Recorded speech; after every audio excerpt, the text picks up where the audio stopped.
Hello everyone. So ఈ topic వచ్చేసి dice and cubes. So రీజనింగ్లో ఇది ఒక ఇంపార్టెంట్ టాపిక్.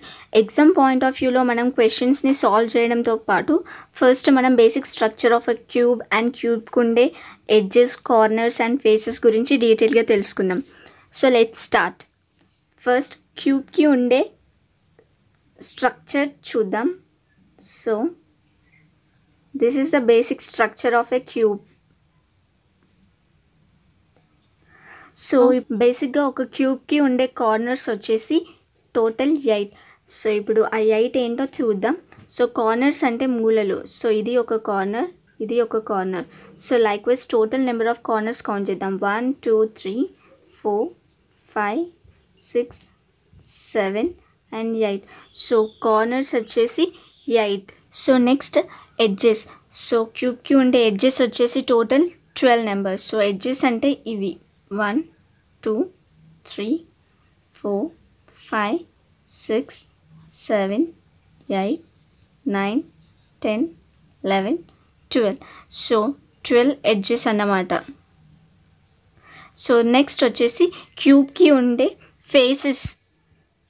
సో క్యూబ్కి ఉండే ఫేసెస్ వచ్చి సో క్లియర్గా అర్థం కావడానికి నేను ఒక జెనుబమ్ ర్యాపర్ అనేది తీసుకున్నాను. ఫర్ ఎగ్జాంపుల్ ఇది 1 face and 2 3 4 5 and 6. Total 6 faces ఉంటాయి ఒక క్యూబ్కి. సో ఇప్పుడు మనం ఏం నేర్చుకున్నామంటే ఒక క్యూబ్కి ఉండే number of corners 8, number of edges 12 and number of faces 6. So first మనం ఒక క్యూబ్ ఒక ఆపోజిట్ సైడ్ నెంబర్ని ఎలా ఫైండ్ చేయాలో తెలుసుకుందాం. సో ఆపోజిట్ సైడ్ నెంబర్ని ఫైండ్ అవుట్ చేయడానికి ఈజీ టెక్నిక్ ఏంటంటే దాని ఆల్టర్నేట్ నెంబర్. ఇప్పుడు మనం ఎగ్జాంపుల్ చూద్దాం. ఫర్ ఎగ్జాంపుల్ ఇది ఒక క్యూబ్ అనుకుందాం. సో ఇది ఒక broken piece of cube. For example ఇది చూడండి, ఇది ఒక క్యూబ్ షేప్లో ఉంది కదా. సో దీన్ని స్ప్లిట్ చేసి బ్రోకెన్ పీస్గా చేసినట్లయితే మనకి same as it is question ఫార్మాట్లో కనిపిస్తుంది కదా. So this is exactly. For example ఇక్కడ మనకి 1కి ఆపోజిట్ నెంబర్ ఏంటి అని ఫైండ్ అవుట్ చేయమన్నారు అనుకో. సో మనకు ఉండే రూల్ ఏంటి, ఏ నెంబర్కి అయితే ఆపోజిట్ నెంబర్ ఫైండ్ అవుట్ చేయమంటున్నారో దాని ఆల్టర్నేట్ నెంబర్ వచ్చేసి దాని ఆపోజిట్ నెంబర్. ఫర్ ఎగ్జాంపుల్ 1కి ఆల్టర్నేట్ నెంబర్ ఏంటి 5.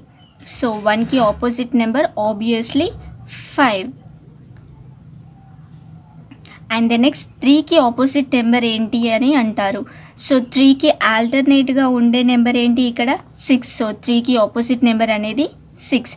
ద నెక్స్ట్ రిమైనింగ్ వచ్చేసి 2 and 4. దెన్ ఆబ్వియస్లీ 2కి ఆపోజిట్ వచ్చేసి 4. సో ఇప్పుడు సెకండ్ ఎగ్జాంపుల్ చూసినట్లయితే ఇక్కడ ఒక బ్రోకెన్ పీస్ ఆఫ్ క్యూబ్ అనేది ఉంది. సో దీనికి సంబంధించిన ఆపోజిట్ సైడ్స్ని మనం ఫైండ్ అవుట్ చేయాలి. ఫర్ ఎగ్జాంపుల్ 2 ఆపోజిట్ సైడ్ ఏంటి ఇక్కడ. సో మనం ముందుగా నేర్చుకున్నట్టే ఆపోజిట్ సైడ్ అనేది ఎలా డిక్లేర్ చేస్తామంటే మనకి ఏ నెంబర్కి అయితే ఆపోజిట్ సైడ్ అడుగుతున్నారో దాని ఆల్టర్నేట్ నెంబర్ని ఆపోజిట్ సైడ్గా డిక్లేర్ చేస్తాం. ఫర్ ఎగ్జాంపుల్ ఇక్కడ 2కి ఆపోజిట్ 4. ఎలా అంటే 2కి ఆల్టర్నేట్ నెంబర్ ఏంటి 4. సో ఆబ్వియస్లీ 2కి ఆపోజిట్ 4. అలాగే 3కి opposite number 5. And then next remaining 1 and 6. So 1కి opposite obviously 6. So next third example. So ఇక్కడ 1కి ఆపోజిట్ సైడ్ ఏంటి 4s. సో 1కి ఆల్టర్నేట్గా ఉంది 4 నెంబర్ కాబట్టి ఆబ్వియస్లీ 1కి ఆపోజిట్ 4. దెన్ నెక్స్ట్ 2కి ఆపోజిట్ ఏంటి 2కి ఆపోజిట్. సో బిఫోర్ ఫైండింగ్ 2కి ఆపోజిట్ ఏంటి అంటే ఇక్కడ మనకి ఆల్టర్నేట్ నెంబర్ ఏముంది 3కి ఆల్టర్నేట్ అనేది 6 ఉంది. So remaining 2 and 5. So obviously 2కి ఆపోజిట్ నెంబర్ ఏంటి 5. I hope you understand this topic, and please do like, share and subscribe my channel, and don't forget to watch my upcoming videos which are more important.